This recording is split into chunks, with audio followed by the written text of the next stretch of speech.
موسیٰ علیہ السلام کے پاس بندہ آیا کہ میں غریب نہیں ہوتا، جیسے میں نے اس دن 10 میں عرض کیا نا کہ بندہ آ کے مجھے دعا واپس کر گیا، اللہم اکفنی بحلالک عن حرامک واغننی بفضلک عمن سواک، کہ حضرت یہ دعا میں واپس کرنے آیا ہوں، بس اب گنے نہیں جاتے۔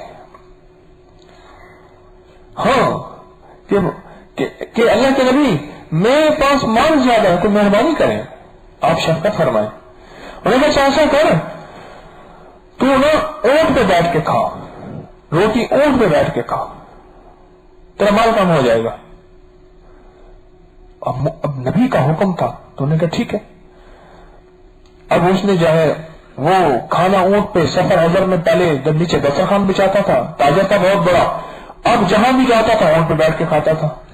کچھ عرصے کے بعد پھر آیا، انہوں نے کہا سرکار وہ تو اور بڑھ گیا، کم چوکھا ہو گیا، آنکھ بھی سجات رہ گئی، دیوا بھی بلدا رہ گئے، اتا بٹورے چوالی نکلتا رہ گئے۔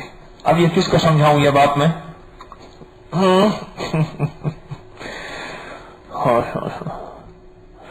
تو ایسے نہ ہو گیا۔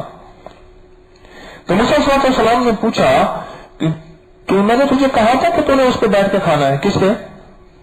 اونٹ پہ بیٹھ کے کھانا ہے، کیونکہ اونٹ پہ بیٹھ کے کھانے میں دسترخوان نہیں بچتا، کھانا کے ذرے چیزیں نیچے گرتے رہتے ہیں، اونٹ ہلتا ہے، اس کا ایک خاص انداز۔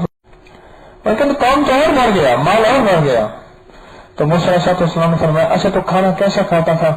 اس نے کہا میں نے گلے میں کپڑا سلوا لیا تھا، آگے اونٹ کے کوہان کے ساتھ لکڑیاں باندھ کے کپڑا باندھ لیا تھا، جب بھی میں کھانا کھاتا اس کے ذرے گرتے اور پھر وہ ذرے کے سارے میں وہ ذرے نکال کے ایک ایسے بل تلاش کرتا جو کیڑے مکوڑوں کا بل ہوتا تھا، ان کے سامنے وہ ذرے ڈالتا تھا اور اس طرح میں سفر کرتا تھا۔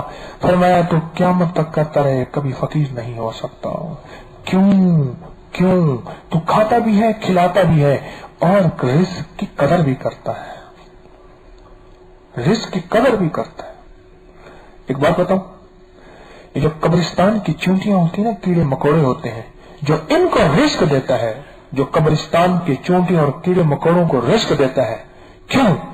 یہ اللہ کا نظام ہے، یہ اللہ کا نظام ہے۔ یہ جسم باقی نہیں رہے گا، اللہ نے روح کو باقی رکھنا ہے۔ یہ قبرستان کے اندر بہت سی مخلوق ہے زیر زمین جو تیرے میرے جسموں کے کھانے کا انتظار کرتی ہے۔ ہاں بہت سی مخلوق ہے زیر زمین۔ سب سے زیادہ نیولے قبرستان میں ہوتے ہیں، سب سے زیادہ سانپ قبرستان میں ہوتے ہیں، سب سے زیادہ موٹے مکوڑے قبرستان میں ہوتے ہیں۔ ہمارے حکمت میں تو ان موٹے مکوڑوں کی دوا بنتی ہے۔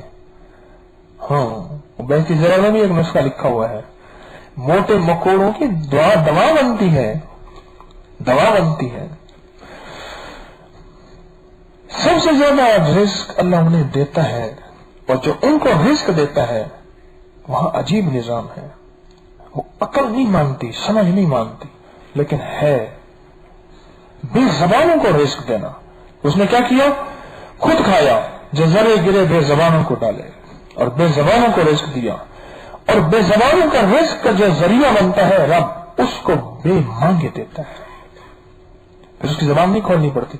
یہ نقطہ میرا غور سے سنیے گا، پھر سنیں غور سے، پھر اس کو زبان نہیں کھولنی پڑتی، اس کو زیادہ مانگنا نہیں پڑتا، اس کو زیادہ جھوڑ شرابہ، زیادہ محنت، زیادہ سٹرگل اور مجاہدے قربانیاں نہیں کرنی پڑتی۔